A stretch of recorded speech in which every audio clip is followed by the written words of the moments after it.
Ladies and gentlemen, welcome to Apex Investor live stream. I did two really good things today. Number one, I posted a pre-recorded video that was the most non-clickbaity video thumbnail that I ever did, where you actually saw basically, okay, you know what? My face was in this. That was taken a while back. I don't know how many years ago, maybe a year or two ago, that picture. But I think for the most part, it reflected what was in the video. You had the thumbnail saying stocks review. And then I pretty much talked about stocks, the stocks that I mentioned in the description. So that's what I did today. And then the second thing, obviously, you can see with this live stream, I just posted a little, just did a little this thing. And I thought, okay, that looks like what is happening right now. So that's the most, or at least clickbaity thing I've done. I don't like clickbait, but people do it because they get their clicks and views. But I'm not about that. So before I move on to the discussion for today, it's MetaMaterials. It's all about that and how it recovered today to a peak of 20%. I think maybe even more, but it went to 20%. 20% today. It didn't close to 20%, but it closed, I think, just above 6%. But it's showing great promise just for one day, just the first day of trading of the week since yesterday the market was closed. I'm just taking a quick look on FinViz. I meant to do this for the pre-recorded video, but I'm just going to do this really quick and see who are these big losers. Okay, DD was a big loser. I didn't know that. Close to 20% of a fall today for DD. But again, we're just trying to see where the support is for this. Looking at the unusual volume, that's something I like to look at as well, just to see, is there an opportunity here? And looks like no, there's not really an opportunity going on there. And in terms of top gainers, B Square was the big winner today, and that's what I was talking about. My video I just uploaded a few minutes ago. 77% increase today, but at the peak it was over about 100%, 100%, close to that. PBTS, I don't know what that is, but is up 69%. Okay, yeah, don't go chasing that one. OSAT is also up 54%. I have no idea what these stocks are. They could be a lot of OTC stocks, but I'm just taking a look. Okay, XELA, people were talking about that one today. And NEG. Okay, I don't know anything about these companies, but the biggest volume we saw was from B Square with over 201 million volume. XELA had 160, so I think that was second place. DD had a huge sell-off of 224 million. So, wow, that is really oversold, I think. But we're starting to see what could be the formation of the support base. Is it $11? Is it lower? Well, time will tell. I say give it at least a month, and 3 months is probably better. Time frame. XELA. I'm just going to take a quick look at XELA.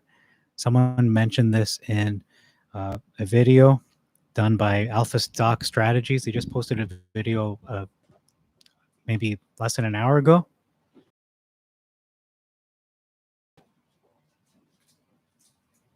And I thought it was clickbaity, in my opinion. They didn't name the company that they're talking. Oh, buy this company now. Hurry up. You're going to miss out. Green candles everywhere, all this stuff. You're going to regret it. So I looked at this company, Jackpot something. It's about digital casinos. I thought, you know what? There's so much room for corruption there. All you have to do is basically put an algorithm in so that nobody will ever get, certain cards, because they're no longer physical cards, meaning they can really, meddle with the probabilities of them losing, or I should say a probability of anyone ever winning. So as much as casinos are somewhat shady, this is even more shady in my opinion.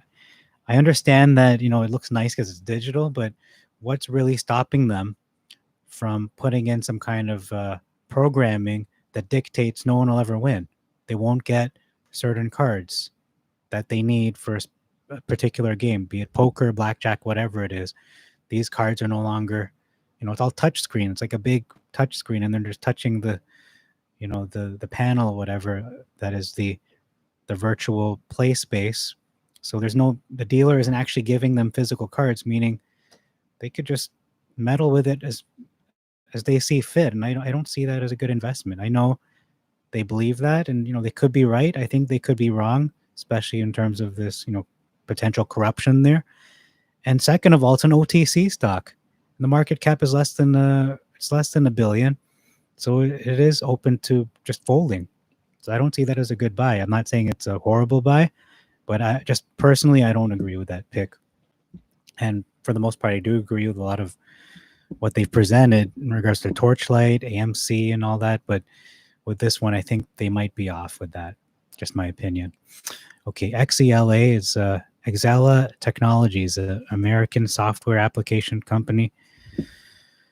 This was not part of the plan to speak about this today, but I'm just going to look at this quickly. Market cap 178 million. Okay. Insider ownership, very little. Institutional ownership is 50%, almost 50%. That's really good. 52-week range, about $1 to $7.82. And right now it's at, what is this? $2.68. Wow. Okay, I see why people are excited about this.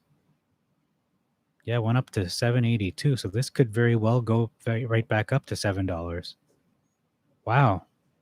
This is a surprising pick. Usually I'm disappointed when someone mentions a stock and they'll say, "Oh, buy this stock, it has so much potential." And you look at the chart, it's been to $20 and it went down to, I don't know, $1. And then you look at today, where is it today? 18. Like, really? Come on, it's only like $2 off from the all-time high. Forget it. This one actually makes sense. I can see why it's generating a lot of hype.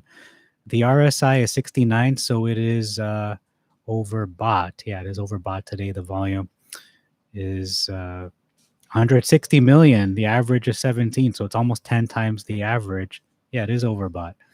But the price, I think, it is being shorted, even though the price is still low. I think that's a lot of manipulation going on there. The performance for this week, up 82%. Wow.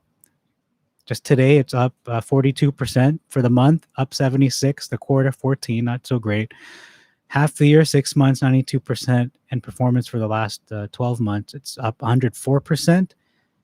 And year to date, 115%. These are great numbers. Is this a buy at this price? I'm going to say no. I know it's up to you, but you know what? I'm not I was going to say financial institutional investor. Am I institutional investor? No, I'm a retail investor. I'm not an institution. I'm a one-man show. So, you know what? This is a good buy. Not at this price. No, not at this price. I wouldn't chase it. I think it can dip some more. Can this go back to 7? I think it probably will. I don't know how long it'll take. It was up at $7 just on March 11th, back in March. So only 3 months ago. I should say 4 months ago now. Wow. What is the news catalyst? Why did it go up so much? It announces completion of $100 million at the market program. Okay, it says it's riding a Reddit meme wave. Well, I don't know about that. It might be, but when the mainstream news talks about these stocks that just take off like a rocket, they tend to attack them and just feed public misinformation, fear, uncertainty, doubt. They just want to. They're on the short side basically. So, what would be a good entry point for this? Let me just read about this company really briefly. They provide transaction processing solutions. Okay, so they're really doing a lot of software, information and transaction processing, healthcare solutions. So a lot of tech, kind of analytical, information based.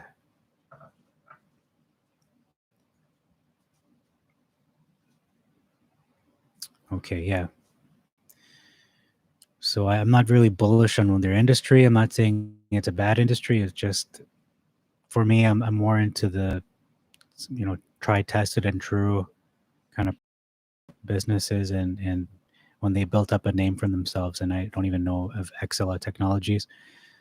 Um, Let me take a quick look at Excella in terms of what would be a good entry point for this, and a realistic one too.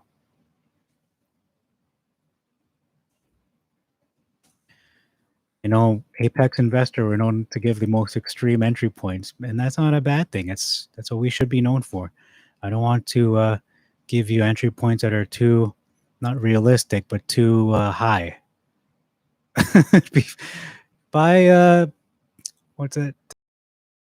MC at $40. That's realistic, but is that too high? Yeah, it is too high.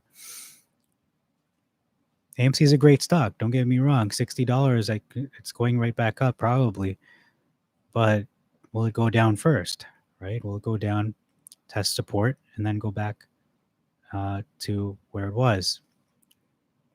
And is there still more of a squeeze to happen? Because a lot of AMC apes do believe it is going to probably triple digits, according to what they've been presenting and doing their DD there, the research and DD, their R&DD,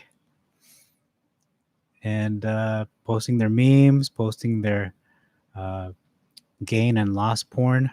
Can I say that without being banned? Prawn, gain and loss prawn.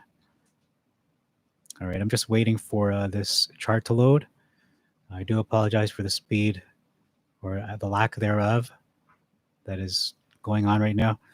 That is why I do prefer to do the not meme review, stock review, pre-recorded, so you're not waiting for these loading screens. So Excella Technologies, wow, they're up 42% and an additional 1%, so roughly 43% for the day. They're up 80 cents, so 42%. Wow. Okay. I see. Let's zoom out. And when in doubt, zoom out. There's no doubt here, except for the mainstream media feeding doubt. But so when overconfident, I would also zoom out. Whether you're in doubt or whether you will have a lot of clout, it should zoom out.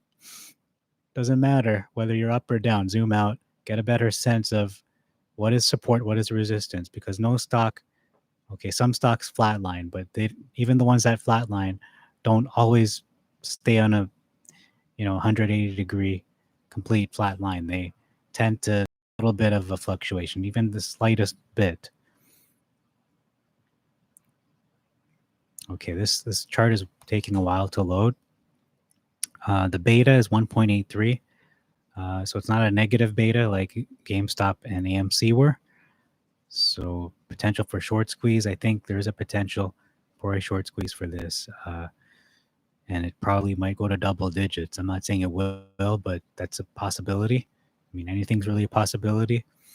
But is it likely? Yeah, I think that is likely for it to go to double digits. I don't know how long it'll take, but this is taking a while to even load a graph. So I just give it some time. This is really these live streams. Oh man. I understand if you just want to leave the live stream now because of this loading. It is really annoying to me right now. As much as I say be patient and all that, it's hard to be patient when even a graph won't load. Something as simple as a graph. Maybe I have to reload the page altogether. I don't know. But looking at the 52-week range, $1 to 782, it's hard for me to, just from that number, Can I tell you what support is? I can't. I can't really do that. I have to see where volume is. I need to see where the rebound is. How sharp of a dip was it? How sharp of a recovery was it? It's really giving me nothing right now. I don't know if my internet just exploded or what. Let me just check the live stream, make sure that's still going on. Oh, it is. Okay, great. So Excella.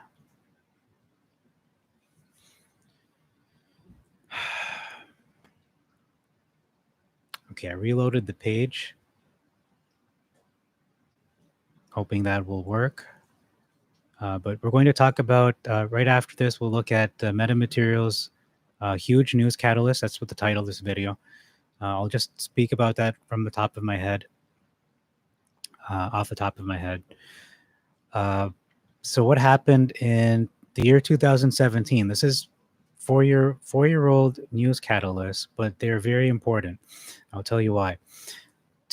I talked about 7 of the largest aerospace and aviation companies in the world, mostly based in America.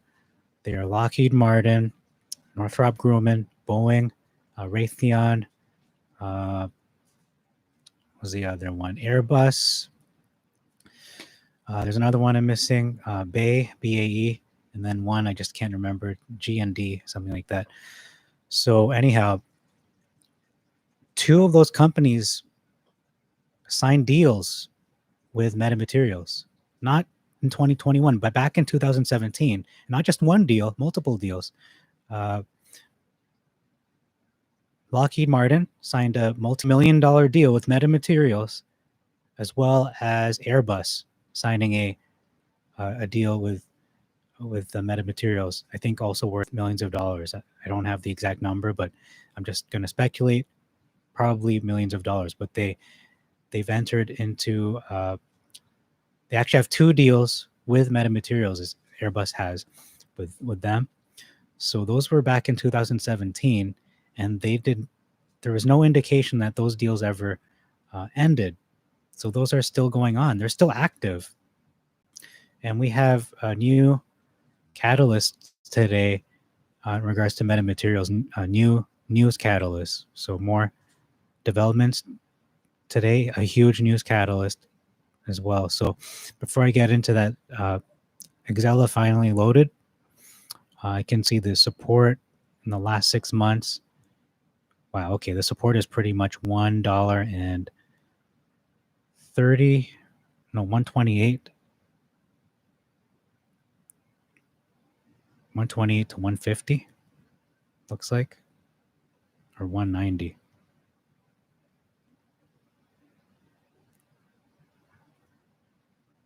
And this went up to $4 back in March. So it's looking like it's going right back up to 4, maybe even smashing that ceiling. So the true support for this is looking like 125 to, well, because of what happened recently, I don't know if it's going to go back to 145, probably going to 177 maybe. But 125 to 177 is a good range for you. It's still a good buy at 170, 180. And it did go down to 186 just the past week. Will it go back to 190? I think it might. But it's looking like the apex investor support, which is a very extreme support. I'd say 125 to 170. But a realistic level, again, I don't want to give you a number that you put your buy order and never gets met. So 190 is very realistic. That's a realistic number. So if you put that limit buy order for 190, it most likely will get met. I'm going to say a 90% chance. It probably will get met. And then you can sell that from 190 to possibly $4. So you would double your portfolio just by that. And that channel Alpha Stock Strategies, they said, some people are content with making 5% or plus 10%, but we like to make, plus 50 and plus 100 and whatever. And that's kind of my philosophy as well. Why would you just want to make, okay, it's not a bad thing to make plus 25. It's not a bad thing to make plus 5%, plus 10% many times, because when you do that, you actually are making plus 50% if you do that 5 times. However, that's where apex investing comes in. It's not where you're buying, like, see this Exela. Well, you can't see it, but I mean, Exela, we know today was between 188 to 269. So if I were to tell you buy this at, something like 250, that's not good advice. It isn't good advice in my opinion, because again, you need to look at the true support and a realistic level as well. True support, which is an apex investor level, is 125 to 170. I believe that's true support. Maybe even 150. You know what? I'm going to revise that. 125 to 150 is the apex investor entry point. But if you're more realistic about it, and it's not bad, I'm not saying this is a bad thing. It's just you don't want to take your chance. It's not FOMO. It's more that yeah, there's a little bit of FOMO sprinkled in there. I'm not going to doubt that there's a little bit of fear of missing out, because yeah, you are more desperate and now you're willing to buy at a higher price.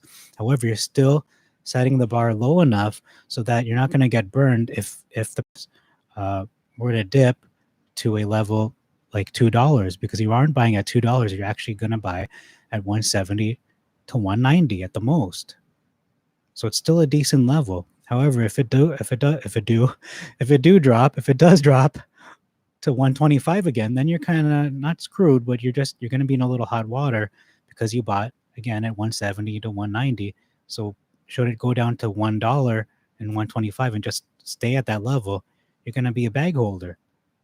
But if you were to buy at 125 to 150 and this drops to 125, you're okay. You haven't lost anything. Unless you bought at 150, you lost a little bit, but see what I mean? Entry points are really going to burn you. So if there's anything you come away with, if you learn anything from this channel, or remember anything that I say, or if you just remember one thing that I say, it's this: entry points will make you or break you. The entry points will make you or break you.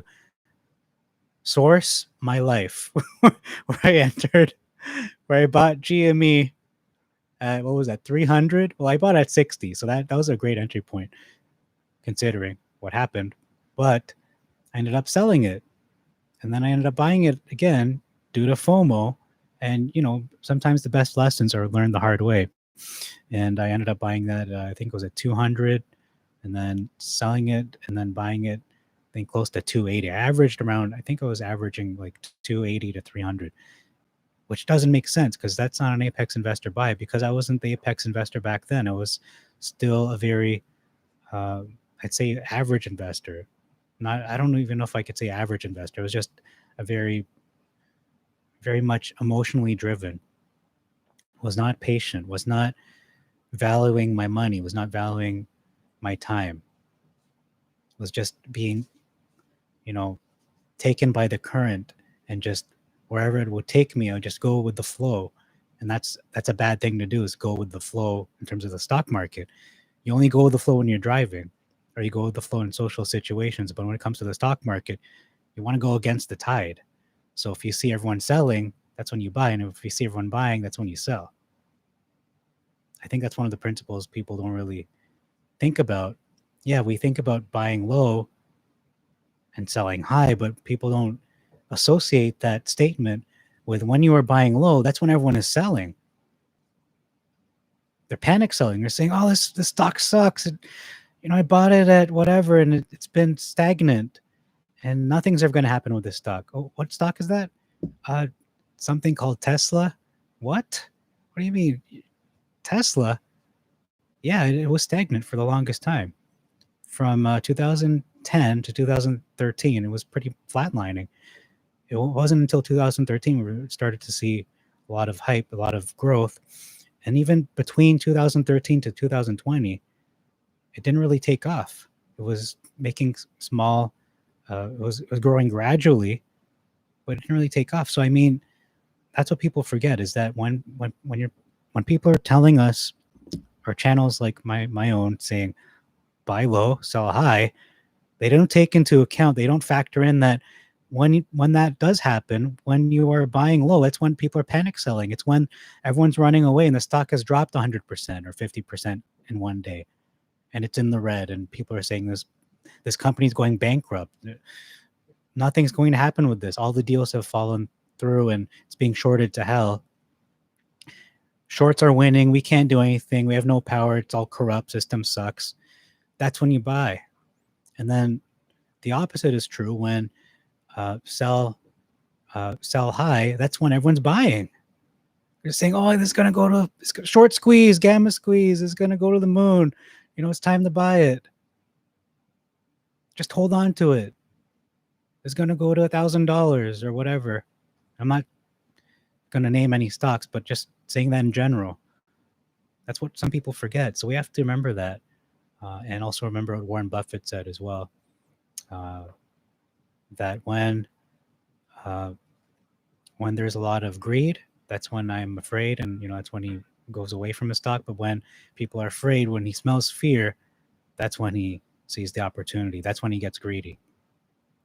And that's something very good to remember in regards to buying low and selling high. We just don't connect those two in terms of when a stock is seeming to nosedive and it's down 50%. You're going, why the heck would you buy that? Do you see how red that chart is? Do you see how bearish it is? But when you look at a stock and it's up 200%, you're going, oh my God, it's going to go 1,000% tomorrow. Just people buy into the hype. I'm not saying it's that are more competent than McDonald's, but are they proven? Are they proven? Do they have a long history of being successful? Okay, that's my rant there. So that's Excella. I'm going to look now at MetaMaterials. They're big news catalysts, actually a huge news catalyst for MetaMaterials. This is from Yahoo Finance. They had their 1 p.m., I believe it was a press conference. It was a presentation that was done. And one of the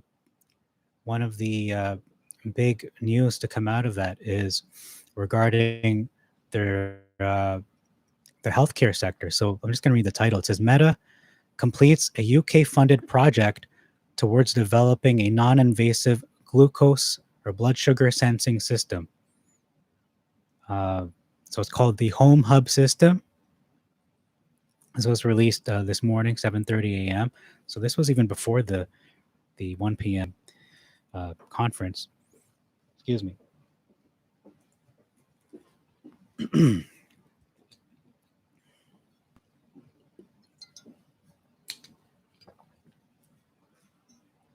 So it says here, Home Hub, Home Hub system uses multi-wavelength biosensing to improve accuracy. This is from London, the UK. MetaMaterials, a developer of high-performance functional materials and nanocomposites. Wow, that sounds like the future. Normally, we talk about it in terms of metamaterials, but this is high-performance functional materials. It kind of gives me a vibe of Under Armour and athletes for whatever reason, high-performance athletes, and nanocomposites. It sounds like those nanotechnology. Those little machines in your body kind of working away. Today announced the conclusion of a 27-month long project. So what is that? It's over 2 years to develop a non-invasive glucose sensing prototype. So that's finished now. It's concluded, which combined radio wave and optical sensors to improve accuracy in predicting. Okay, so it's predicting blood sugar level changes. The developed biosensing prototype is a critical step towards a home hub system targeted at monitoring biological parameters. The project was supported with about 1.25 million US from Innovate UK. So that's a deal I did not know about. It's part of UK Research and Innovation, a non-departmental public body funded by a grant and aid from get this, the UK government. The UK government. It's not just, I don't think people are understanding this. Sometimes I don't even understand it, but let me just repeat what I've been saying. MetaMaterials is doing deals, have done deals signed deals with Lockheed Martin and Airbus. These companies have a lot of backing from the US government. If you're a hedge fund, if you're a short seller, you do not, I repeat, you do not bet against the government, the federal government, US government, UK government. You don't bet against the government. The government will shut you down. If anyone can shut down the shorts, hedge funds, it's the government. There's a hierarchy of power. On top of that, I mean, is God, but I mean, in terms of hedge funds, in terms of retail investors, yeah, hedge funds, I'd say, have the edge over retail investors, or maybe it's kind of even, depends on the situation. But hedge funds probably have a lot more money. They're institutions. You know, the Warren Buffetts of the world, not that he's a hedge fund, but he's an institutional investor. I'd say he's above in the pyramid, above the hedge funds. And above Warren Buffett is the government. They could always arrest him just for no reason, just because they want to. Even without proof, they could do it. They'll set him up, they'll frame him. I'm not saying that's what's going to happen. I'm just saying that's how much power the government has. They can be tyrannical if they wanted to. It's not right, but they can do so because they are the government. Who is going to police the government? Who's going to penalize them on a human stage, on an earthly stage? Really, they're at the top of the food chain. So again, hedge funds, short sellers, when you bet against the government and government-backed companies such as MetaMaterials, get ready for a enema. Let's just put it that way. I'm not going to say what I usually say, but up the dark places. Let's just put it that way. The place down there where, the little water slide or whatever. I don't know what to call it. I feel like people are going, oh, and the cons, oh, don't say that. Okay. Let's continue on. How do you continue from that? Okay, so anyway, yeah, you don't bet against the government. Just don't do it. I wouldn't. I don't want to get arrested for doing so.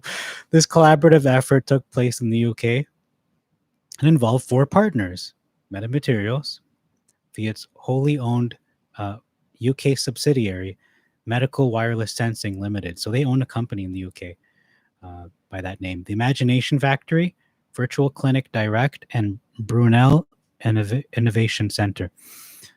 During the project, several prototypes of the system were developed, designed for use by diabetes patients in point-of-care settings, such as homes and clinics. So I've been saying for a long time regarding MetaMaterials, the big question mark, or one of the big question marks, is there a demand for their product?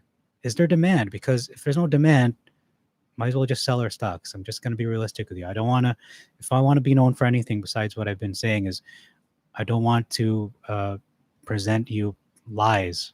I want to give you the truth, and I'm not going to sugarcoat it and just be straightforward. I think people deserve that honesty.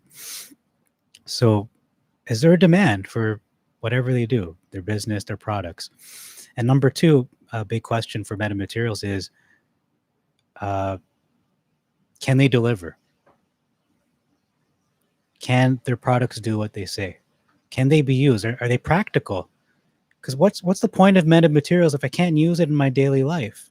Or if the government can use it in their military or their security or aero defense, aerospace, aviation, and all these different sectors like law enforcement, what was the other one? Security with cameras and chip makers, mobile phones, the EV sector, electric vehicle sector. If no one can use it, it's worthless. It's really worthless. It's just a bunch of, it's a nebulous. It's a pipe dream. It's all theoretical, but not concrete. It's not practical. You can't apply it to everyone's life and everyone's lives. It can't be used in society. If it's of no use, then it's useless. It sounds so simplistic, but if no one can use it in a practical way, this company is doomed. But I'm reading to you right now that this system, this diabetic tool that can sense the blood sugar, is demonstrated in a laboratory environment. So that's more testing, but it's also being used in point of care settings, such as homes and clinics. So either that's people in their actual homes or uh, maybe nursing homes and clinics. So doctors' offices. It's being used. It's being developed and designed for use. So that's what it's for. And it is showing not just potential, but it is being used. They're testing it in that way. The project demonstrated in a lab environment that the system improves the accuracy in predicting glucose level changes. Okay, so that's okay. You know what? Full disclosure, I work in healthcare. Uh, I'm very much familiar with AccuCheck and those where you prick the finger and you get a drop of blood onto the sensor, onto the strip, the glucose strip.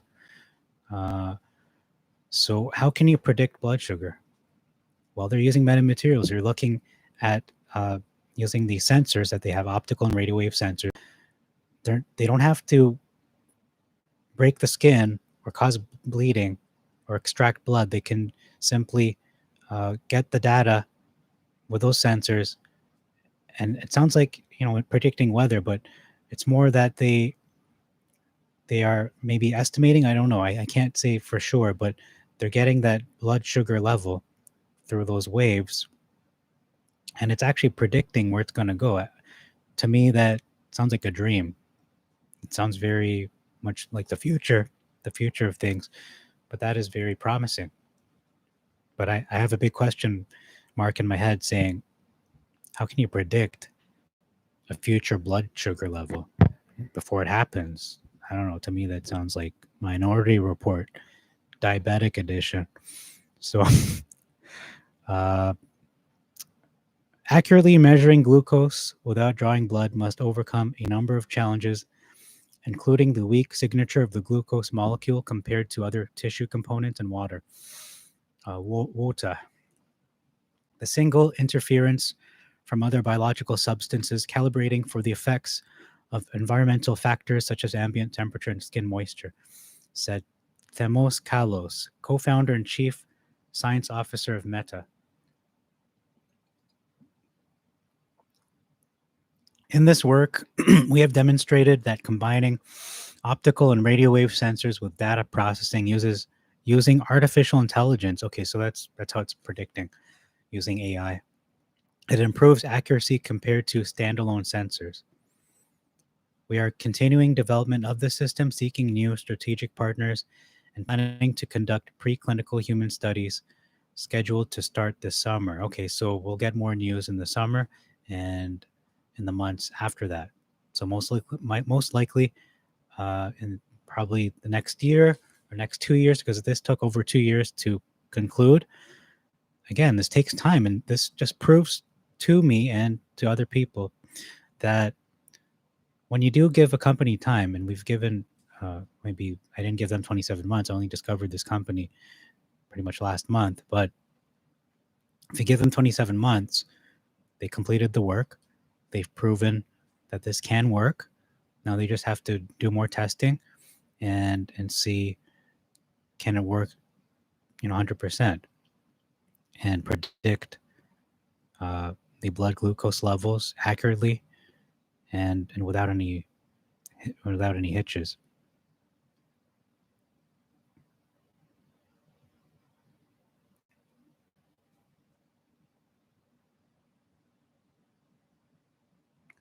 Okay, so this was at home, this device, without looking or feeling like a piece of hospital equipment. That is impressive. I mean, as much as aesthetics may not seem important, they are very important too, because something that is so sleek, like an iPhone or perhaps a Tesla car, or maybe I was going to say the iPhone car, the Apple car, iCar, whatever you're going to call it. The look of that is probably one of the most important things besides the vehicle working as they advertise. So me just take a look at this picture here. Yeah, it looks something like the Alexa thing. It looks like one of those little wireless speakers. So that is an interesting aesthetic.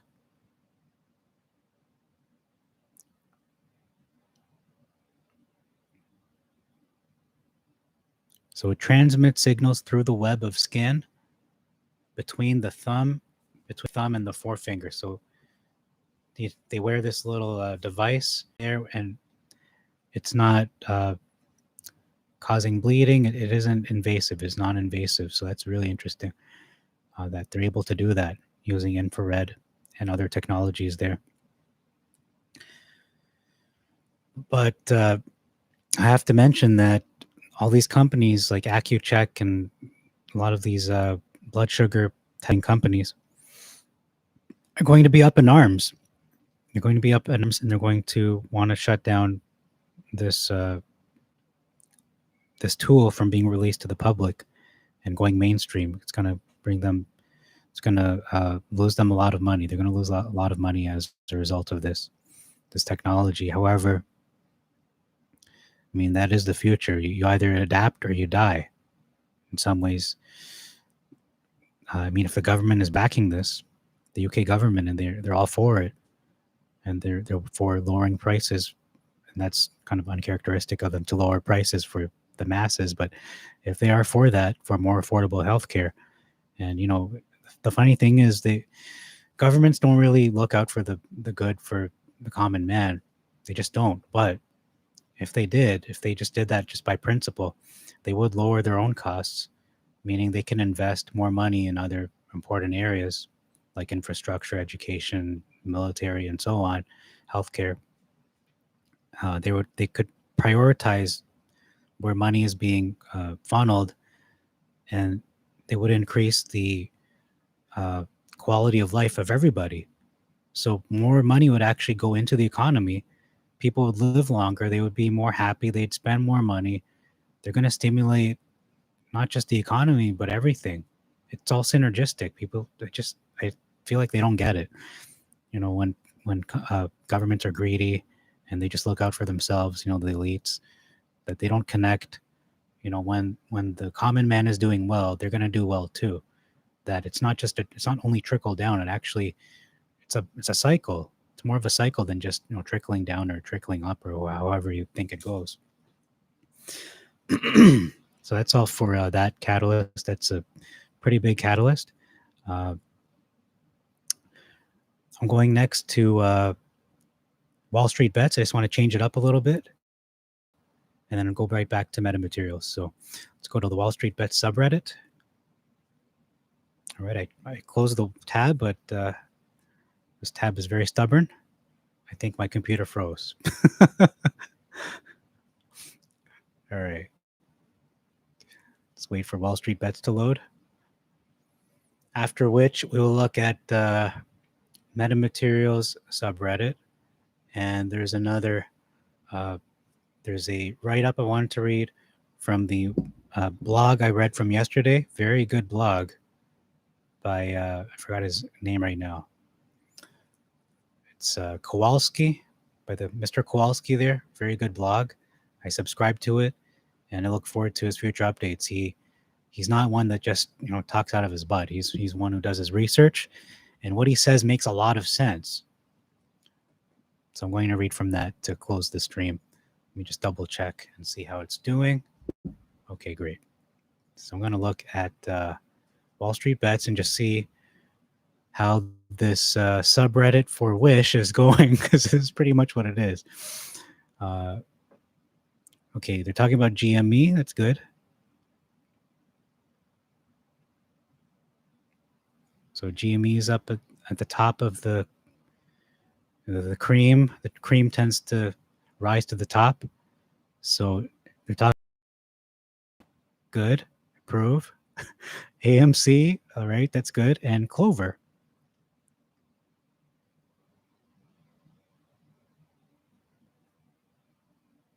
Okay, there's like someone posted this man of culture video with this girl, so I'm not going to look at that. That's a trap. I'm not going to look. Wish. All right, send it. Wish. So this is I Again, it's proven this is the Wish subreddit. CLNE. Okay, I'm not very familiar with that one. And Workhorse. That's also good stock.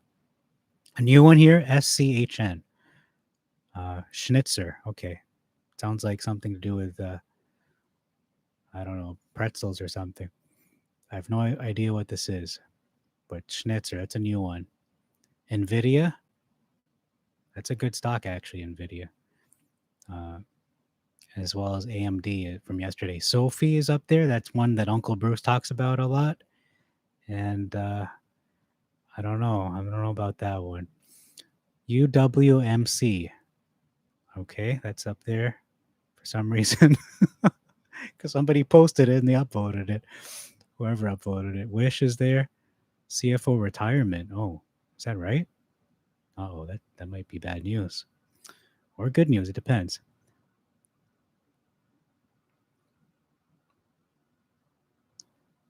All right. Looks like that's it. I think I'll just cut it short there. Sophie again. Okay.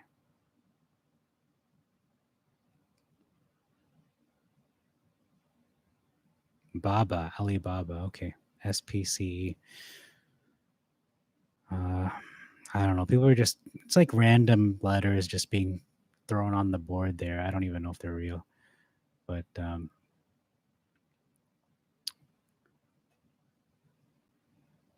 that's all for Wall Street Bets. I'll look at MetaMaterials subreddit.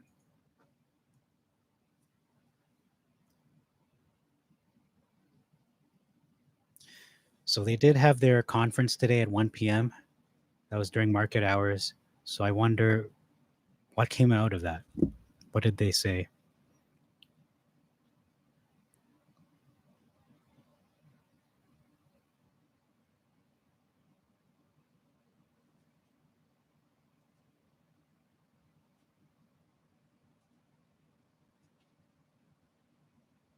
Okay, so they had a call and there's a post about it.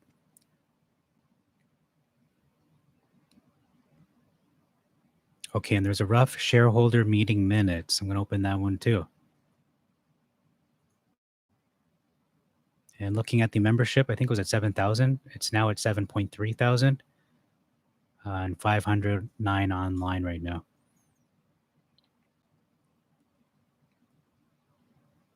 And Wall Street Journal posted MetaMaterial news. Of all places, the Wall Street Journal says MetaMaterials shares rise 11% on glucose sensing prototype. Actually, it was closer to 20%, but anyhow. This must have been released before it went to 20.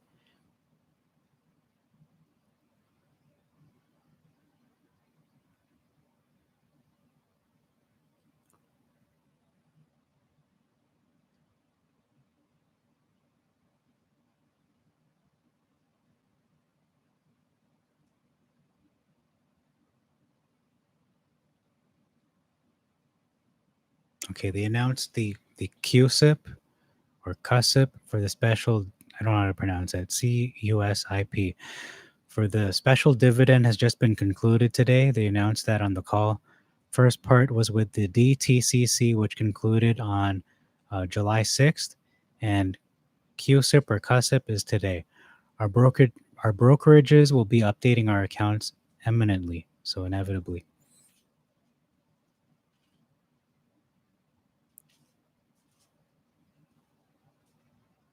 A lot of speculation going on here. People talking about how they're averaging down to 11.55.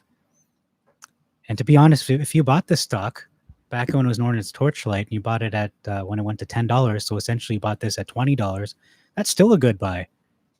I'm not saying it's not an Apex investor buy, but it's still a good buy in the long term. Looking at the next 1 year to 10 years, when this goes to triple digits, you're going to say $20 was worth it because now it's it's over 5 times what it was when I bought it.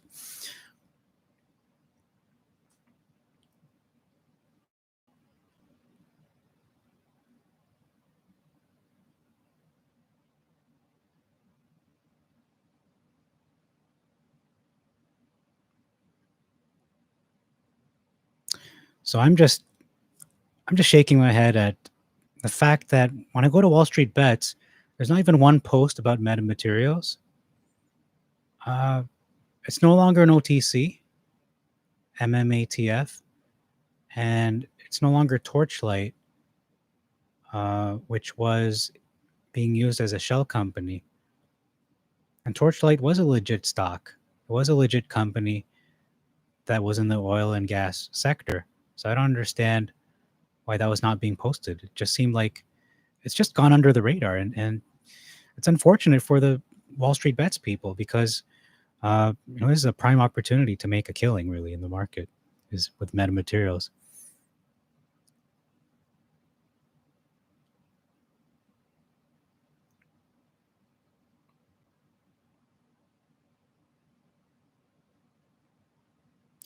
And you know what? I'm going to be just very real right now, just like a heart to heart in the middle of this little.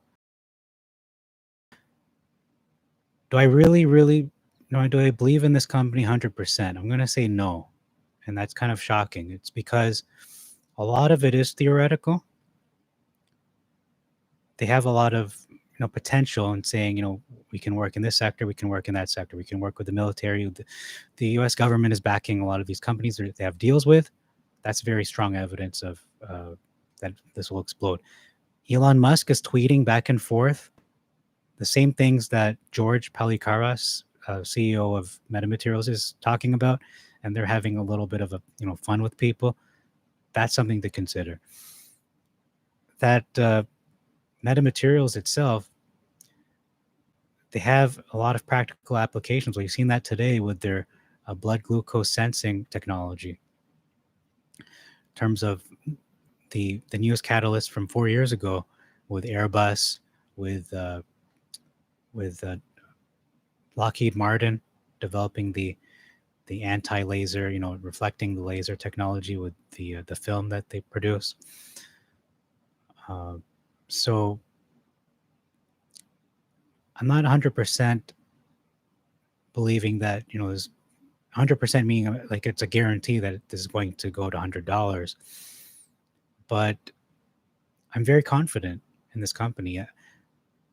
I'm actually more bullish on this company than GameStop, which sounds a little strange, but because GameStop doesn't have the funding and the backing of companies that are receiving funding from the U.S. government, from the UK government, from the Department of Defense. Ryan Cohen's a great CEO, but when you compare what's going on with MetaMaterials, Ryan Cohen isn't tweeting back and forth with Elon Musk. GameStop can go to $1,000. I have no doubt it can, but MetaMaterials can also, I'm not saying go to 1,000, but at least to triple digits with all these. If they just meet one of these things, just even one, but if they meet all of them with Tesla, with the military companies, aerospace, and with healthcare and so on and so forth, $1,000 is very much in play. But I'm not going to go there. I'm just going to say $100 is a conservative estimate, and that's not going to take. It's not going to be over 6 months. Probably it will take at least a year, at least maybe 5 to 10 years to get to triple digits. So that's just my heart to heart on this company. I don't want to mislead people and say, oh, this company is just going to do a killing, because a lot of it is theoretical. A lot of it is being developed. A lot of it is being tested. And so time will tell. Time will tell. And I think, the 27 months that elapsed had proven that their technology is working in terms of this in the healthcare sector.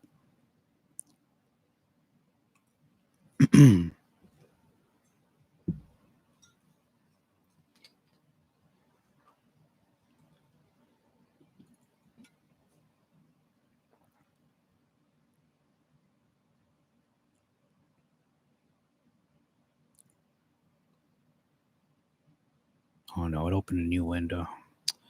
I just clicked on a post to see full image, and then it opened in a new tab, or not a new tab. It just went to. This guy is saying, is this good news? TradingView gave me a gap. since the merger saying last week was not correct. I'm thinking it's under the correct sector now. Launch button engaged. Um, I don't know. There's no comments there. I really can't say. Maybe, possibly. I don't know.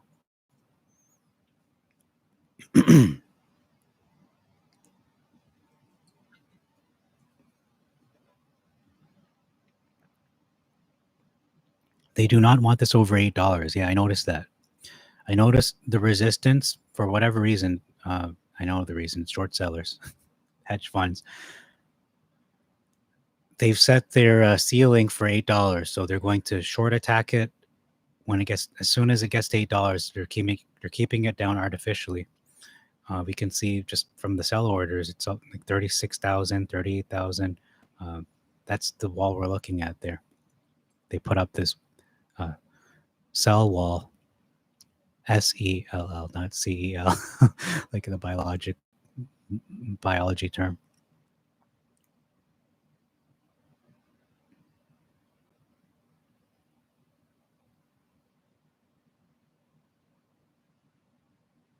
We can do it. Okay. Today's high compared to last week.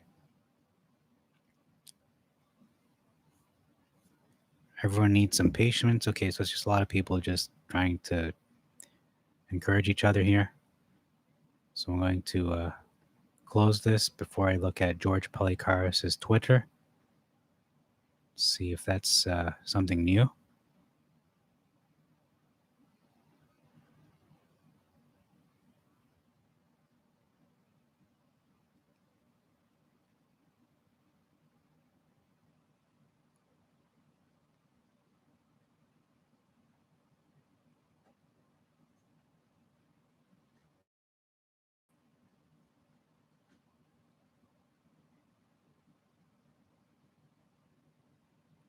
Someone posted the market cap for MetaMaterials is 2.1 billion now, so it did go up. Oh yeah, because the price went up. So were this to go to $20 per share, that means this market cap will triple. It would be at 6 billion, wouldn't it? Okay, so I'm going to close this subreddit and just read what I opened. All right, I have roughly 3 tabs to look at. And then we're going to end with the blog from Mr. Kowalski there.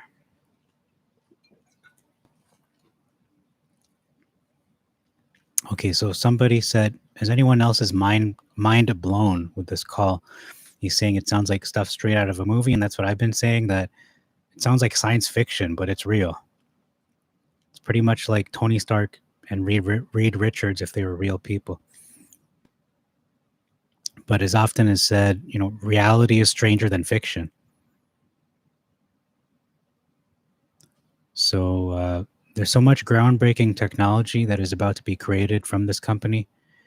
Nothing that will boost the stock price short term, like guaranteed partnership with Tesla, but it's all great long-term news, and that's what it is. It's a long-term investment.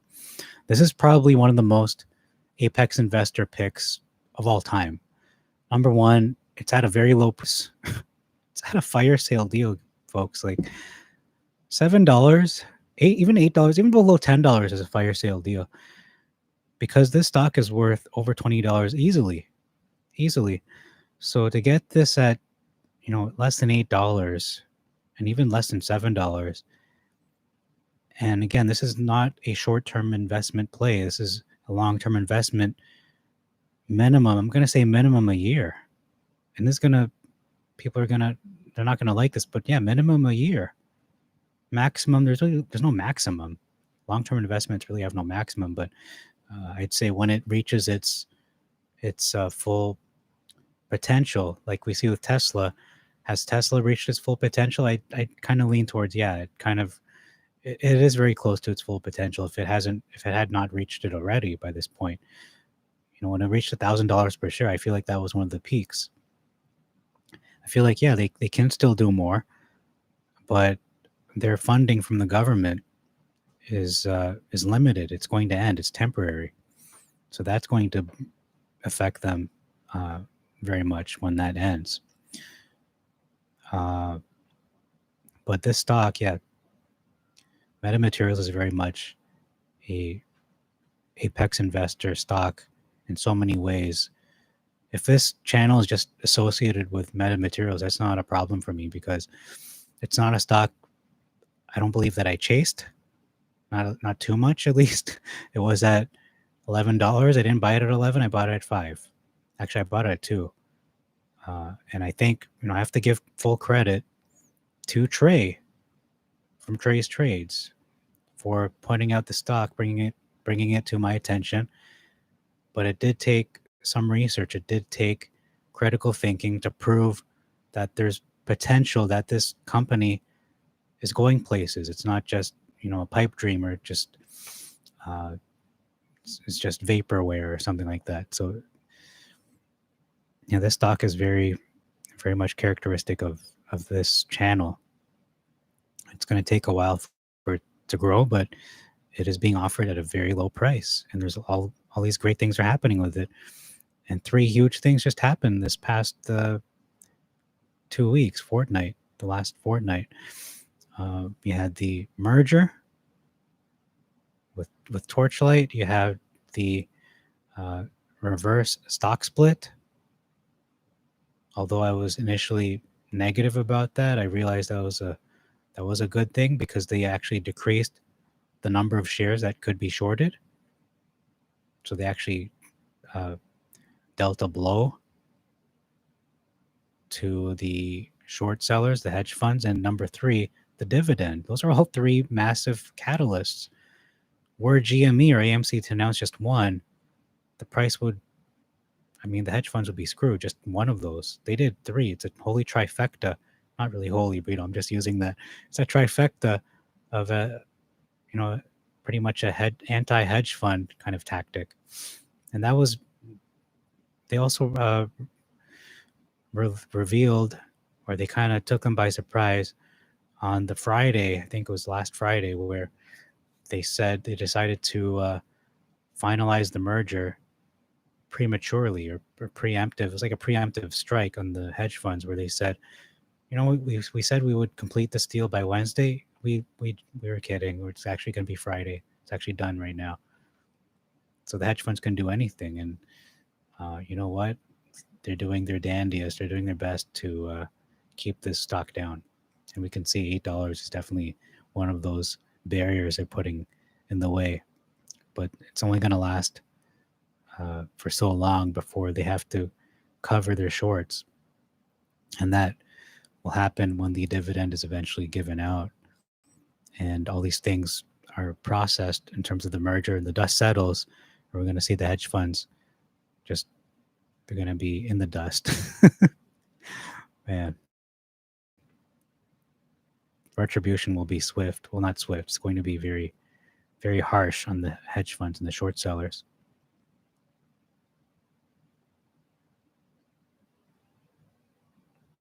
Okay, so I'm going to read the last tab and then read the blog post. It's a little lengthy, but let's just get on with it. Rough shareholder meeting minutes.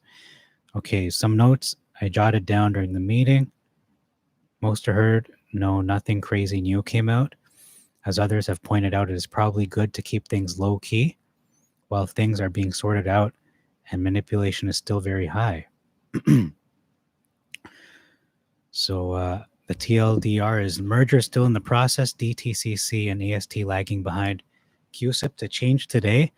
Dividends are on the way. Meta Tech is boss as F and reaches many, many industries. Okay, that would be interesting if they said that.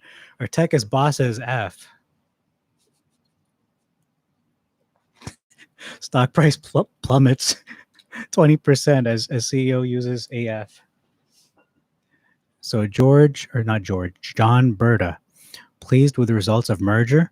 As a result, June 24th shareholders will get dividend and Meta shares, preferred shares based on old oil and gas company. DTCC in process of distributing those shares to brokers.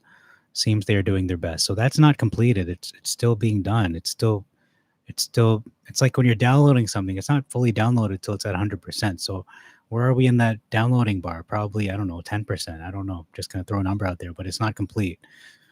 So let's not, don't worry about that. That's on the way. When that's complete, you're going to see that reflected in the price. Entitled holders to receive dividend depend on net proceeds. That's a good point.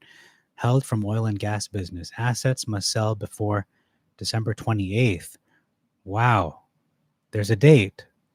I don't know why that wasn't bolded. Assets must sell before December 28th, 2021, and then distributed. So by the end of the year, these assets are going to be sold. They cannot be sold after that date, meaning when the dividend is distributed, I feel like that's going to be next year in 2022, most likely the next quarter after this assets are sold. So I know it's such a big time frame, 3 months, but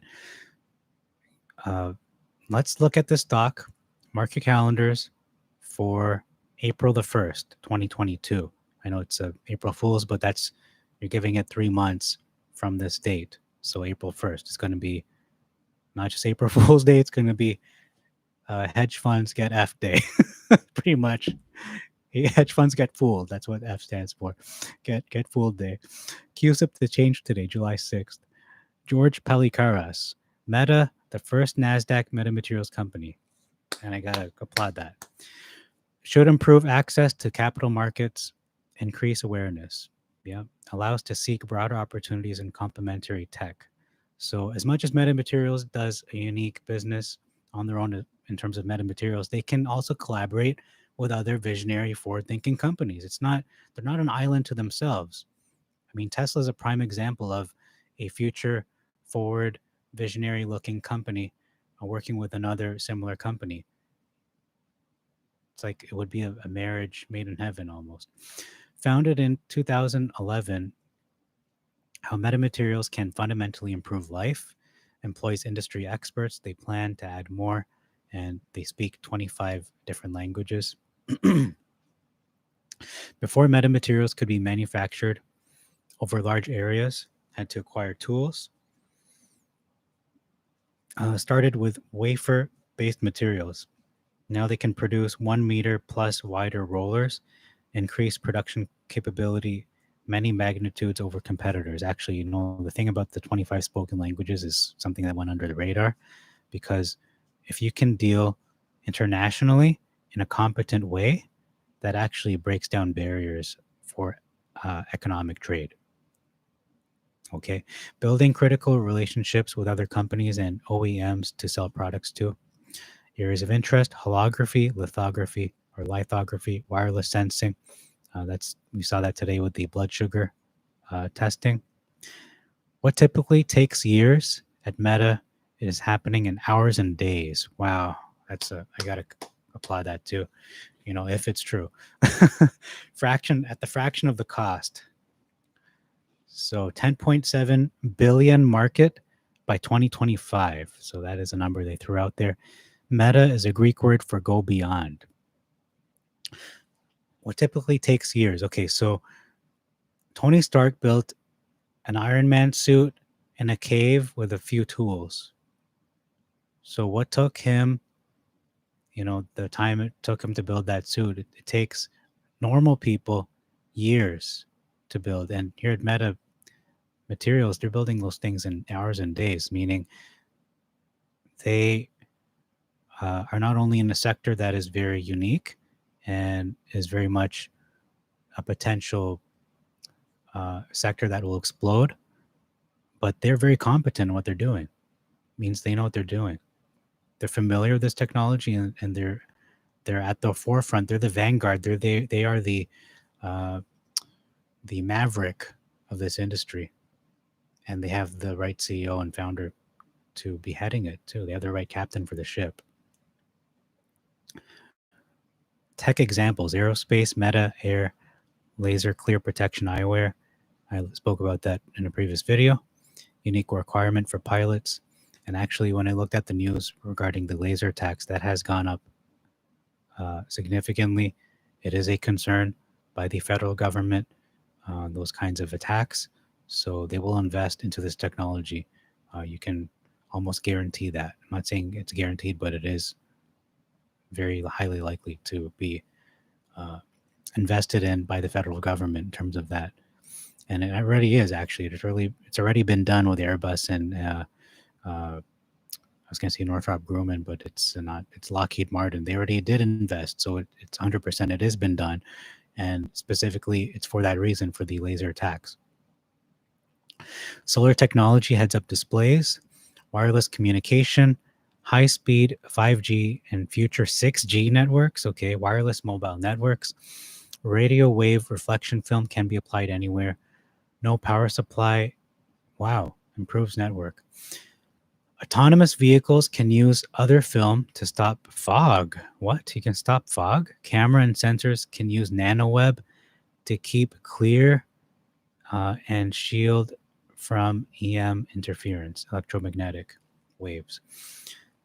$7.6 billion global market by 2025. Okay, so right now they're at just over 2 billion. So 7.6 would bring them to almost quadruple what they're worth, meaning the stock should be at $28 by 2025. That's in 4 years. I see it much higher than that in 5 years, in 4 years. $20 is really, I mean, even I wouldn't stay that long just for $20. I think it's going to be way over that. It's going to be way over $20 by 2025.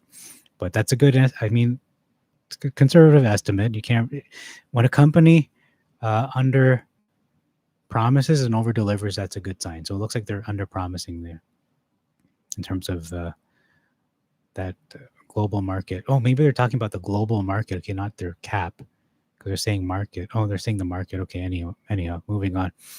Medical space, tech to improve signal to noise of MRI, improves resolution, reduces amount of time. Glucose reading, non-invasive diabetes testing, wireless home hub, which looks like Alexa, with a wearable element for overnight. Other, geothermal industry, energy wells. Okay, I don't know what that means. Alternative reality AR smart glasses. Two major challenges with these AR glasses: comparable and stylish. Provide support for corrected lenses. AR fusion tech to make holographic elements inside corrective lenses. That's sounds like that thing that Tony Stark gave to Spider-Man there. Forgot what it was called, but anyway, those special lenses with holographic elements. Color vision correction and enhancements for sports. Okay. That's something I never heard of. Biosensors under development, point of care on phones. Kenneth Rice, details of transaction, June 25th. Torchlight paid shares, 1-for-1 conversion to Meta. I should say DTCC informed formal allocation to brokers depending on certain things. Legal docs provided. QSIP being done today. Once completed. What is completed? That's not even a word. Holders should see them. Any questions, ask your broker. Business combination was finished. Excuse me.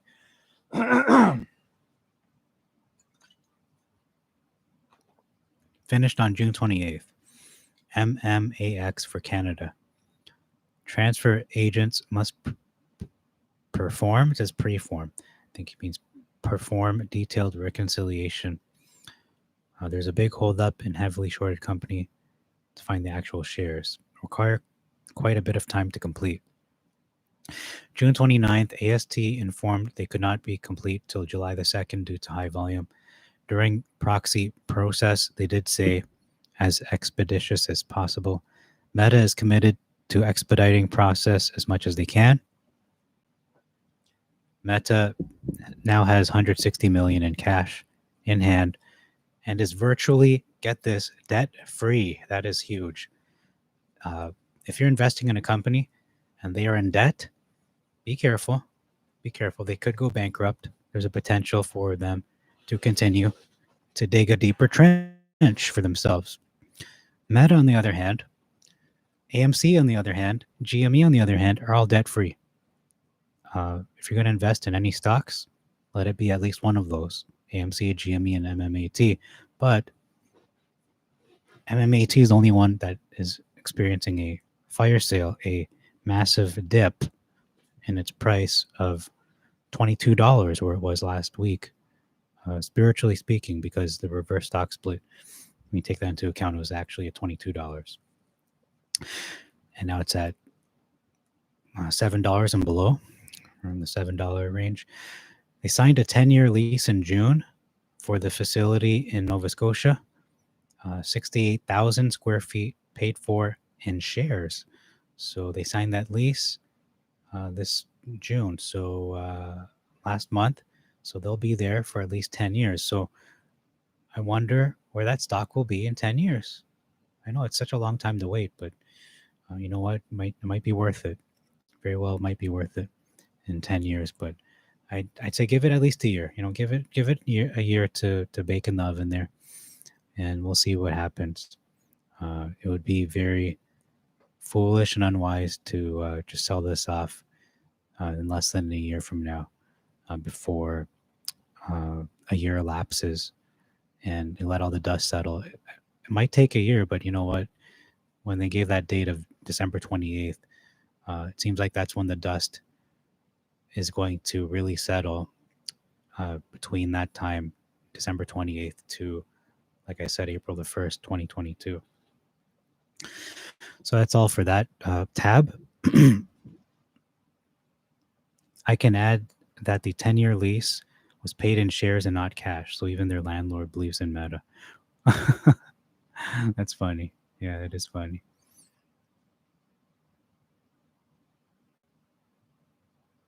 So that was a great recap.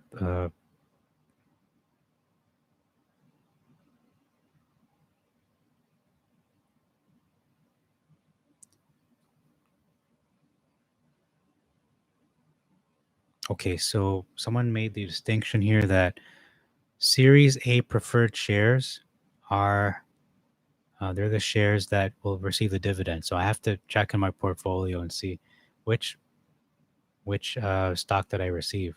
Did I get the preferred A, or did I get the common stock? If I received common stock, I will not get the dividend. So I have to look that up. So let me write that on my to-do list. Look up, check portfolio, and verify, confirm that MetaMaterials shares are preferred A and not the common stock. Oh, just do that right before I get to the last item that I'm going to cover, which is the blog for Mr. Kowalski. And I was just looking at that yesterday, and I realized, you know what, I have to put I need to record this. Not record this. I need to present this. This has to be presented on my channel. It's that important. It's not something I just want to read and keep for myself. It's important enough to share it. And he shared it, but it's in text form. Not a lot of people like to read. A lot of people prefer to watch a movie or watch a video of someone reading it. Maybe just more entertaining or just easier to digest and make sense of it. Even for me, I prefer to listen to someone talking about it than just reading it, and it just jumps off the page. Some people are just able to make you understand, put into simple terms as to what is being written. So I'm saying verify, confirm material shares are preferred A or common stock. I bought some recently that are definitely common stock, but dividend. And it's dangerous to make this about the dividend. Not saying that it's a bad idea, but just to make it about that just on its own, it is a bad idea. Okay, so let's conclude this stream by reading the this blog post. I don't know if he posted a new blog. If he did, then we're in trouble because we're gonna have to read the new one. Before we get to to that blog, George Palikaras, the CEO and founder of MetaMaterials, has tweeted, and that tweet is loading. So buckle up and let's see what he tweeted about. Oh, there it is. 11 hours ago. So that was today. Together with our UK partners, Innovate UK, and so on, they completed a US $1.25 million US dollar project, innovating medtech with GlucoWise Home Hub. Check it out.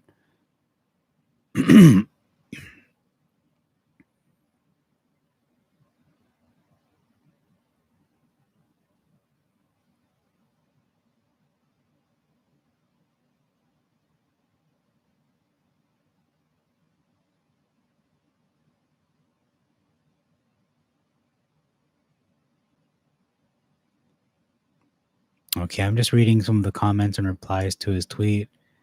These people I don't think they understand why they're investing in the company, or if they're even investors. I think they're shills. They're just spreading fear, uncertainty, and doubt.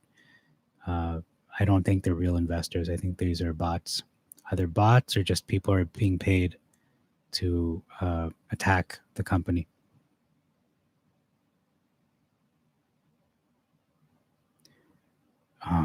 Only on this MetaMaterials, or I should say only on this Twitter, where people are going to attack a company for releasing a dividend. Like, are you kidding me right now? If GME or AMC released a dividend, everyone's going to be, dancing to the moon. They're going to be moonwalking. But when you have shills like this, they make positive news into negative news. So I'm just shaking my head at that. I'm just really disappointed. But you know what? As emotional as that can be, you have to understand internet's full of trolls and people are just ignorant and fools. So I'm going to just ignore that and just trust that he knows what he's doing. Did the stock go to $22? Yeah, it did. It was there just, I think, last week. So I don't see the cause for panic and the cause for doubt. Do shorts short? They do. So why is there why are you panicking? It's like saying, a cat will eat a mouse. Of course it's going to do that. But you don't get up in arms about it. You just have to let nature take its course, and you make your wise investment. You buy in at the dip, which is right now. So I'm opening this blog. It's already open, but I'm just going to see if he has a new post. Oh, it looks like he has not posted a new one, so that's great. That's good news. I can just focus on the one he posted on July the 2nd. I read the one from July the 5th, I think, in my previous live stream. So I'm going to go read this now. It's from the blog powerroadmap.substack.com. And the title of this blog is Adapt or Be Left Behind by Leszek Kowalski. So he's trying something new to share his thoughts and research on MetaMaterial, and I think this blog is exploding. He doesn't usually post on MetaMaterials, but this might be a regular thing. So this is a lengthy post. It might take 5 minutes or more.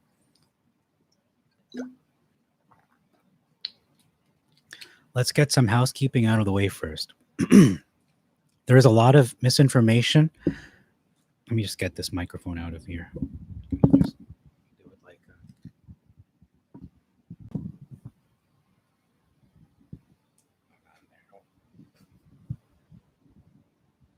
just do it this way. There's a lot of misinformation on social media this week on what's been going on with MetaMaterials. Let's put that there. There also seems to be an extensive amount of frustration, as there has been minimal details released publicly on what has been going on after June 25th. I'm going to speak in a British accent just because it's more understandable. When I speak my normal accent or non-British accent, it's hard for me to. I'm hearing myself and I can't even understand what the hell I'm saying. So I want to provide some clarity. Okay, it's not 100% British accent, it's sort of in between. The following are the final signed off merger documents submitted by MMAT on June 29th, as well as additional submitted documents July the 2nd. Latest filings, including insider transactions. July the 2nd, 2021, the 8K current report. I'm not going to read that all, but basically they filed a lot of pieces there that are legal, that are mandatory, including financial statements and exhibits. The final signed off merger documents were submitted by MMAT and recorded by the SEC on June the 29th. That's after the market closed. Even though the merger formalities have been completed, the regulatory bodies and the brokerage houses do not have to follow a set time frame for disbursement of preferred A shares for the dividend. I'm going to repeat that. They do not have to follow a set time frame for delivering the dividend. The brokerages and the regulatory bodies. It's no deadline. I should say no set time frame, not a deadline. There has been an estimated disbursement of the preferred A shares on or about July the 2nd, but this is not a firm date. The firm date, I believe, is December 28th in terms of selling the assets. So I don't think the dividend is going to be fully delivered until after the assets have been sold off, and that's December 28th, 2021. So give them time for them to sell the assets, number one. Number two, they'll have to then distribute the dividend from the assets that were sold. That's going to take probably a quarter. It's going to give them 3 months at the most. I just want to make one off-topic comment. One high-risk item that has been now dealt with had to do with successful completion of the merger formalities. If there was any hiccup during this administrative process, it would have set off a red flag for future institutional investors. It is a good thing that things went smoothly for MetaMaterials, considering, I'm just going to call them Meta from now on. It is a good thing that things went smoothly for Meta, considering senior management, metaphorically speaking, they threw a grenade into the market. Meta mentions this in their June 29 press release. AST informed us the required reconciliations and share transfers cannot be completed until on or about Friday, July the 2nd. So yeah, there's a lot of time that has to elapse for these things to be settled and processed correctly. What this means is that the earliest the preferred A shares would be distributed would be July the 2nd. It's possible the shares will be dispersed July the 2nd, but I'm thinking more likely they will show up in trading accounts mid to late next week. The entire process may seem slow as molasses, but when you deal with regulations or compliance, it is going to be a slow process, unfortunately. And then it says here, Meta provides update to shareholders and exchange on exchange process and timing. In my opinion, this entire week is a write-off. What has been playing out in the market this week with Meta shares is not reflective of everything being in place, even though the formalities of the merger are complete. The brokerages now need to complete their administrative tasks. There continues to be an extensive amount of administrative work that needs to be done. So basically, the dividend is not going to be given out when you want it to be given out. They have to go through the proper channels. They have to go by the book in order for everything to be done in the right way. If they cut corners or they take a shortcut, who's going to be penalized? Not just MetaMaterials, but also the shareholders. Who's going to win? The short sellers, because there will be wrongdoing done. There'll be errors. There will be something missed. And the shareholders will take advantage of that, of course, and capitalize on negative news, such as Meta not doing something in the proper way. And they're going to pay for that because they rushed the merger, they rushed the dividend. And you don't want to be doing that when you're dealing with millions of dollars and billions of dollars potentially. Many individuals trying to trade options on Meta continue to be unable to do so within the brokerage platforms, including myself.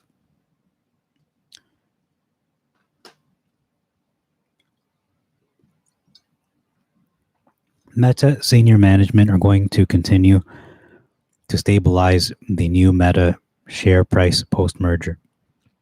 If you're not aware, July the 6th is the first Catalyst Meta virtual event, and that just happened today. And as we read from the recap, it was positive overall and very forward,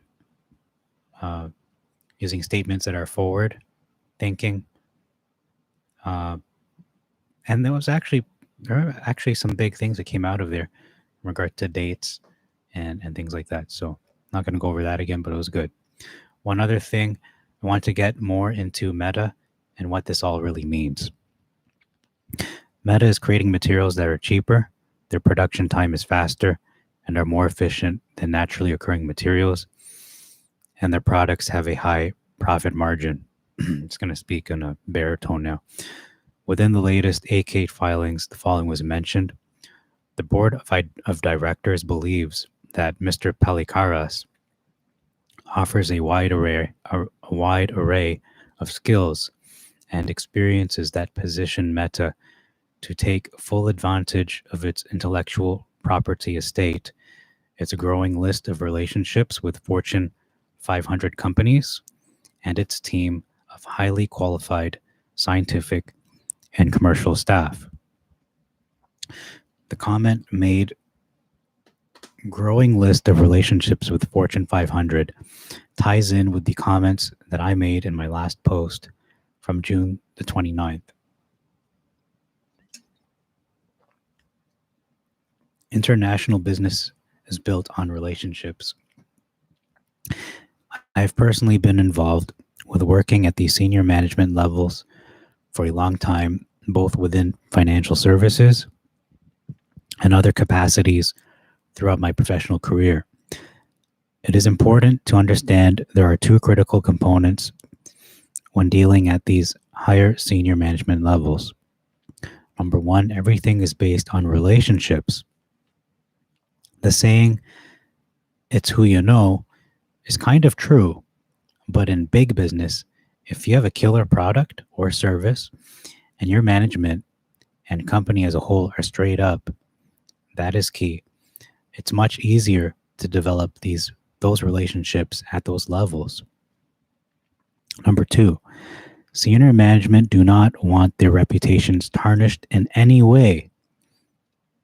I think that statement is pretty self-explanatory. When you are in senior management, you move within a company and or industry, no matter what it is, based on your own merits and based on your previous relationships that you have developed. But no matter how much someone is a friend or an acquaintance, you need to watch your back. Not necessarily in a bad way, you just don't want to have weirdness show up in the future because of a relationship developed today. I'm just going to turn on a light.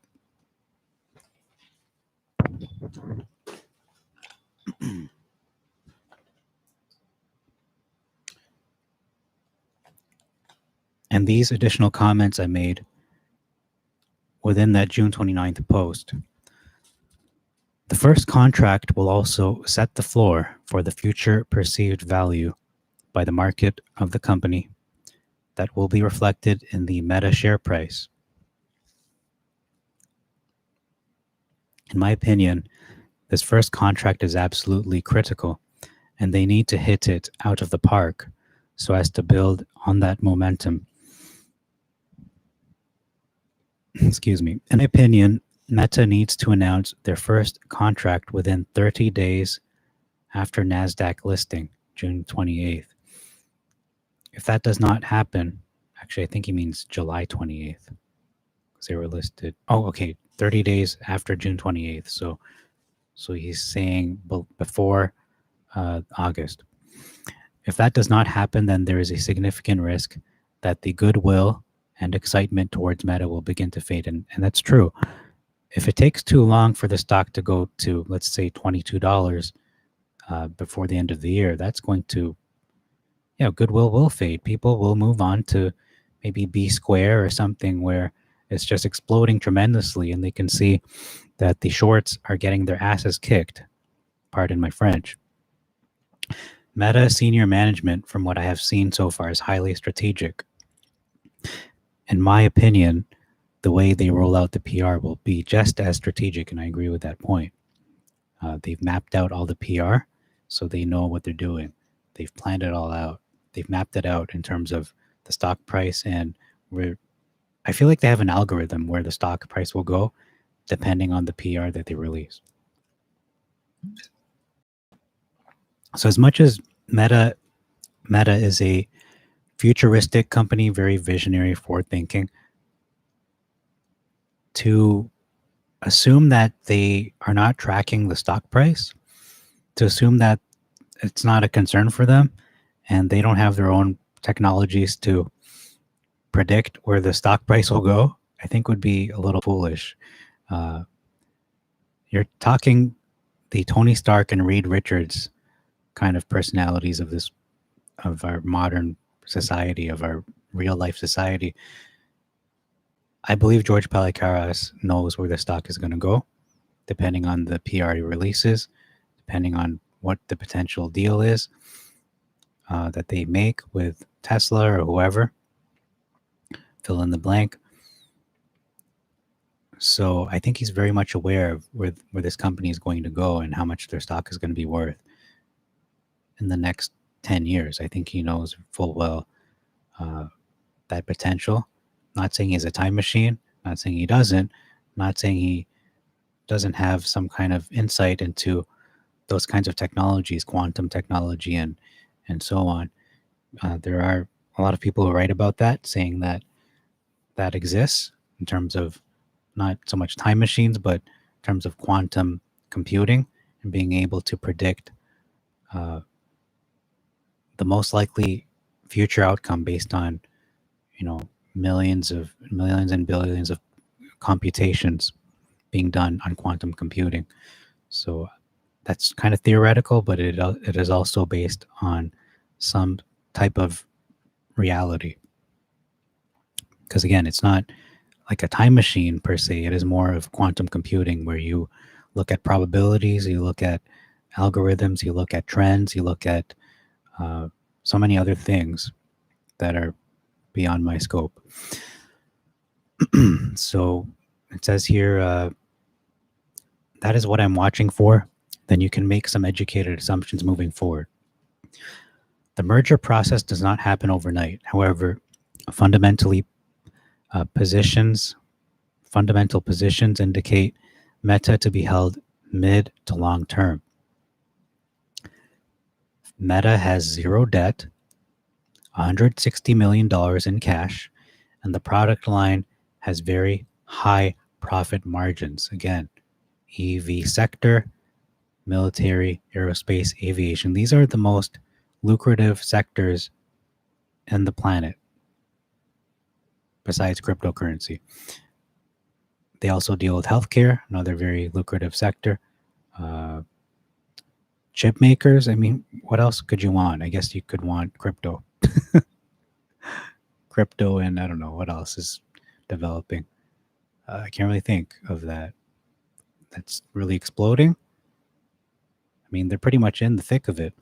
If a strategic contract is secured, it will be much easier for them to pivot into other contracts just by the process of leverage. And again, I could be pumping up a stock, any stock, but in my heart of hearts, if I have an inkling or gut feeling that all of this is just a bunch of baloney, it's a bunch of BS, and it's not going to happen, I'll tell you. I'll just say straight up, they're saying all these things, but it's not going to happen. We've seen where they've been. They haven't proven anything. I could say that, but if there's a gut feeling in my heart, I mean, don't just go by that, but if you're looking at a company and realistically, you're looking at what they've done, you're looking at their relationships, current relationships, past and also potential future relationships. You're looking at the competencies. You look at the qualifications of the CEO, for instance. You're looking at the facts such as where they're situated in the same building as Tesla. Is that a coincidence? Probably not. You have to factor in all these so-called coincidences until they no longer are coincidences. At some point, you just have to accept that there is something huge going on in the background, but they're not releasing it until it's ready. I think that's the point, is they're not going to release something that is massive until it's ready. Look at today's news regarding the blood glucose testing device. It would be really foolish and rushed to report on that before the study concluded. I mean, yeah, they could say we're doing testing with a device and potentially it may work, but it's not done yet. We haven't completed our trial period. That might be good, but isn't it much better and responsible to say it's now been concluded and we've proven this could work, rather than releasing a PR saying, okay, we're in the middle of a study. We don't know if it's going to work yet, but just believe us, please. No, I'd rather that what they did today. We've completed the study. It's been proven to work. Now we're just doing human testing. We're doing further testing to prove that this is needed. And when we prove that it works and that it's needed, then the demand will be there. And just, let things, let it run its course. It'll be released to hospitals and to people privately, whoever wants to buy that for their own home use, and nursing homes and so on. I mean, diabetes is really an epidemic that is as big, if not bigger, than cancer. So yeah, there's a lot of money into that industry, into that specific area of healthcare. So I prefer what they did today rather than rushing and releasing some PR prematurely before it's ready to be proven. So now it has been mostly proven to work. So what does it say here? The merger process. Okay, well, no, it's not. That's not it. Meta having access to Fortune 500 relationships is crucial for them, is absolutely critical for them to be able to secure lucrative contracts and then be able to leverage those relationships into other areas of the market. What I am also noticing, Meta senior management are very effective in the way they communicate, excluding this week, excluding that past week. Yeah, they are. They're very efficient. They're very strategic in when and what they release as PR. And you look at 2017, they had two items, two very big PR in relating to the deals that were signed between them and two of the biggest aerospace aviation companies in Airbus and Lockheed Martin. Yes, those happened a while back, but those are still important and still relevant. The individuals that are within Fortune 500 companies are just people. The key is to be able to know how to deal with them, how to interface with them. And there's a particular way that you have to do that. When I read within the 8K document that Meta knows how to access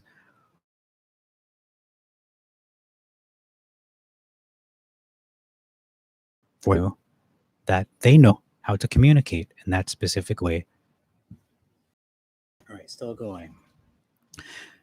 All right, if Meta senior management can announce between $2 to $4 billion in new contracts, so this is all kind of, what do you call it, like a speculation there, especially during the virtual event, and they did not do that. They didn't announce it, so you can poo-poo this idea away. That will show me how effective they are in developing those Fortune 500 relationships. But what they did show is that this morning they released that PR again about the blood sugar device. So that was actually a big development. And it said the stock rallied 11%, actually rallied 20% at the peak of the day. In my opinion, it's very important that they communicate a contract value number as well during that event. Well, they didn't do that. It will help to define the future perceived value within the MMAT Meta share price by the market. I also want to briefly touch on one Meta product.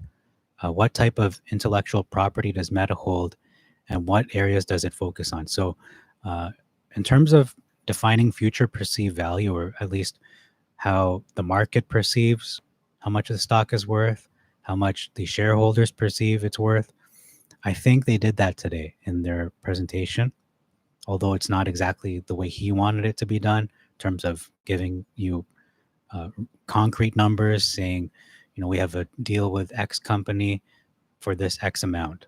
They didn't do that today, but it didn't have to be that way because when it's ready, that's when it'll be released. That's what I've learned from this company and the way they deal with, the way they go about their business and press releases.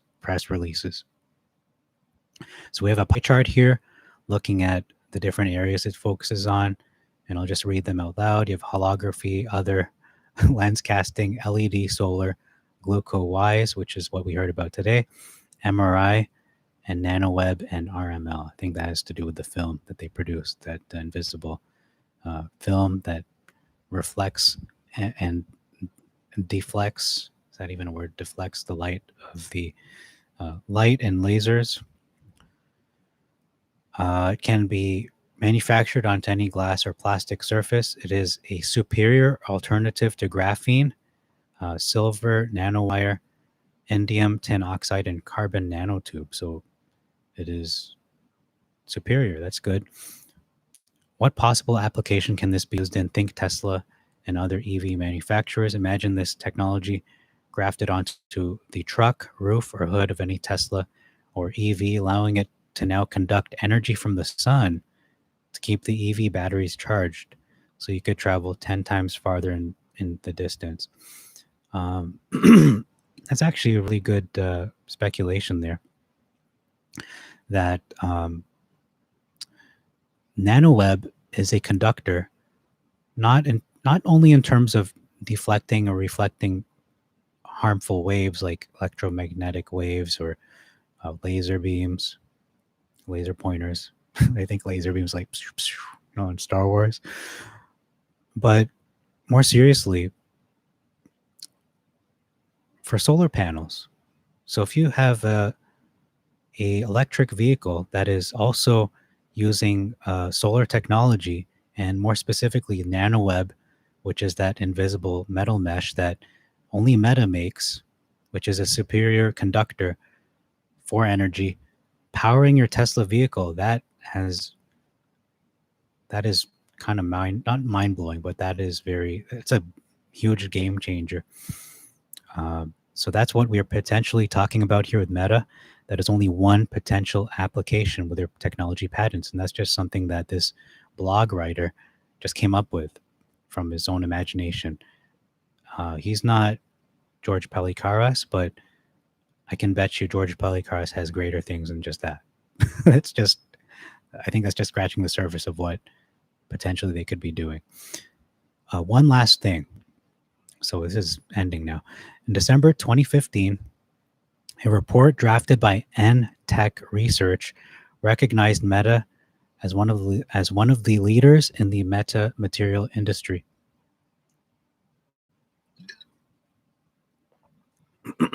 I will be going into more depth. I think he means I'll be going more in depth on Meta and nanoweb being a graphene alternative in future posts. All previous posts can be found in the archive section. And I'm going to look into those. I don't know if I'm going to read them all, but I'll just see if there's anything worth reading. If people like what I'm posting here, I'll post more thoughts on them on Meta. And yeah, we do appreciate your posts. So please continue posting. And that can be found on powerroadmap.substack.com. He has at least, I think, 3 or 4 posts. Blog entries. He has at least 3 or 4. And the most interesting one was the one I read previously. This one is also interesting. He makes some good points here in regards to dealing with these Fortune 500 companies, how to deal with them, having the right people to be able to communicate with them and make deals with them. I mean, it's one thing to talk. I think I posted this somewhere, but I didn't verbalize this. But it's one thing to talk to a company. If George Palikaris is talking to Elon Musk, okay, that's fine. It's another thing altogether to sign a deal with Elon Musk and Tesla. That's a different ballgame. I could talk to anybody. You could talk to the president of the United States, but if you don't sign a deal with the president of the United States, nothing's happening. If you don't take care of business, what's the talk for? It's just meaningless words. It's a waste of breath. MetaMaterials has not just spoken with companies such as Lockheed Martin and Airbus, but they've signed deals with them. They've proven they can deal with the largest companies on the planet. Airbus and Lockheed Martin are actually bigger companies than Tesla. People don't realize that. Tesla is getting support from the federal government, the US government, in terms of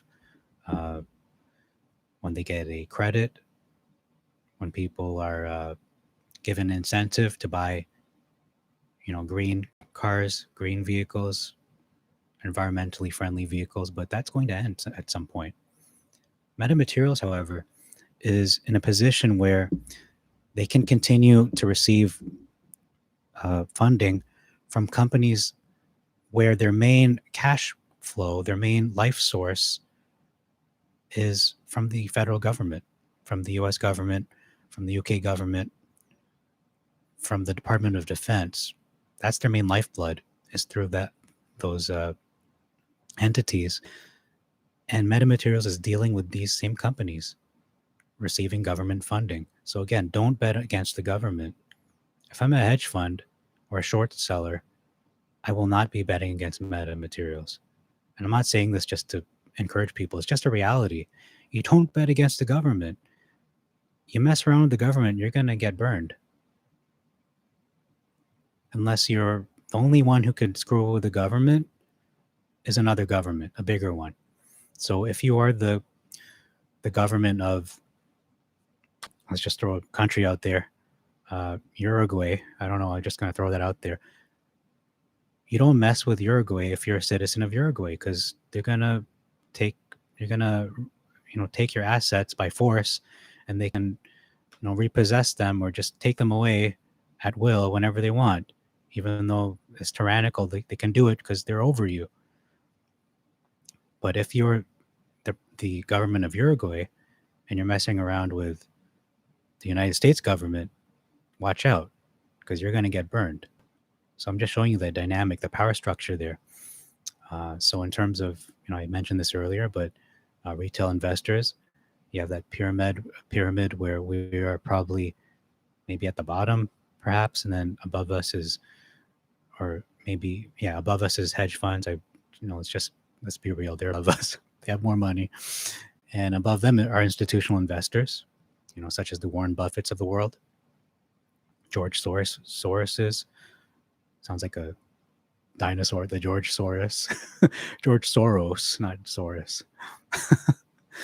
And then above them, or above the, I should say, institutional investors, are the governments. The governments are over them, above these investors, these large financial investors, because the government can always come in and shut them down. And sometimes they do have a mutual relationship where maybe it is closer to being on an even plane. But regardless, you don't mess with the government, because if you do that, you are also messing with the institutional investors, because they're very much uh, they're like intertwined. They're in a close relationship there. There is a close relationship that exists between institutional investors and the government. So you mess with one, you mess with the other, and hedge funds don't want to be stepping on their toes. You don't want to play with fire. You're going to get burned, and that's what's going to happen with the hedge funds eventually when they're, attacking this company that the government is very much dealing with. Uh, Maybe not directly, but with the middleman in terms of these big military aerospace companies. So that's all I have for this live stream. There's nothing else for me to say except look at the comments. So let me just take a look at those before we end.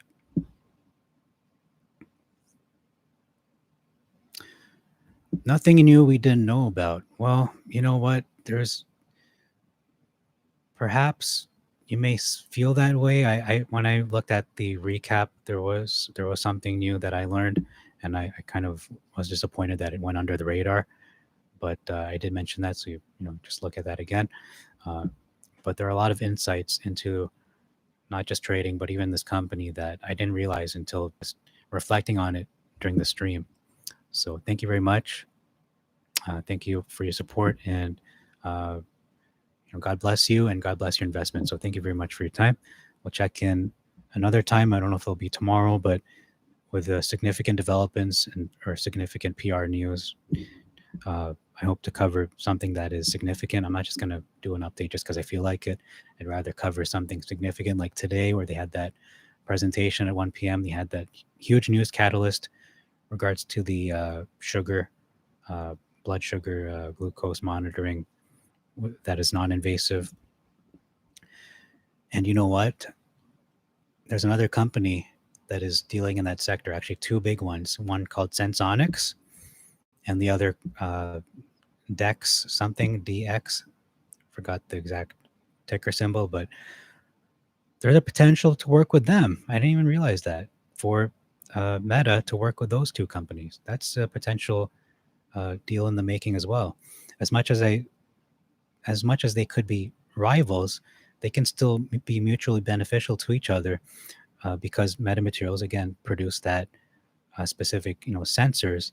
So if they were to outsource that and say, okay, Sensonics, you can use this, but you have to pay our patent fee, in order to use our patented technology, perhaps they would be open to using that with a small fee, or whatever that fee would be, in order for them to benefit from that as well. So we'll see what happens in terms of that. I mean, if they do strike a deal with Sensonics or that other company, I can't remember the name, starts with a D, there's an X in there, Dexcom, I think it is, Dexcom. If a potential deal with those companies or any other biotech company that, biotech is a huge sector. As much as I see that on the decline now because of things opening up, things are starting to open up now in a lot of places, less restrictions now, and less funding being, less money, I should say, going into those companies. It seems to be going more into the EV sector, into other industries that are recovering, like oil and gas. And you can see with cryptocurrency, I think a lot of funding is being moved in those areas. And of course, banks, and just the mainstays of society. You look at Amazon, the Googles, Netflix, and all that. Those are recovering too. So MetaMaterials is in a very good place. My goodness, there's no bloopers here. You can't edit any of that. Meta is in a good place. Oh my goodness, it's in a good place. Let me just say that again. It's in a good place. I don't speak Japanese or any of those. Like, I don't speak those languages where they replace the R with the L. So that just happens. Oh, anyhow, thank you very much. It's nice to have a good laugh at my own expense. Have a very good day. God bless you, and God bless your investments. This is Apex Investor, and I'm signing out. See you in the future.